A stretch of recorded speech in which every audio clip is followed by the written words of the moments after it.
Chicken ধনিয়া বানানোর জন্য মিক্সিং বোলে আদা রসুন পেস্ট করে নিলাম, তারপরে ধনেপাতা ও কাঁচা লঙ্কা পেস্ট করে রাখলাম।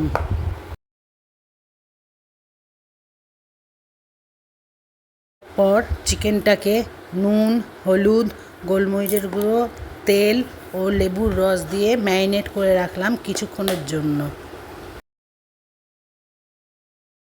তারপর কড়াইতে তেল গরম করে চিকেনটা ভালোভাবে ভেজে তুলে নিলাম।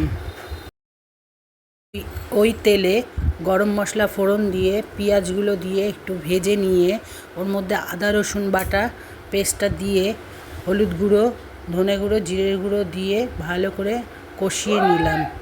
কষানো হয়ে গেলে উপর থেকে টমেটো দিয়ে দিলাম। টমেটো দিয়ে একটু নাড়াচাড়া করে ভাজা চিকেনগুলো দিয়ে ভালোভাবে মশলাটা কষিয়ে নিলাম। মশলাটা কষানো হয়ে গেলে আগে থেকে বেটে রাখা ধনেপাতা কাঁচা লঙ্কা পেস্টটা দিয়ে সামান্য একটু জল ও পরিমাণ মতো নুন দিয়ে ভালোভাবে নেড়ে চেড়ে একটু ঢেকে দিলাম। কিছুক্ষণ পর ঢাকা সরিয়ে আরেকটু ভালোভাবে নেড়ে চেড়ে নামিয়ে নিলাম।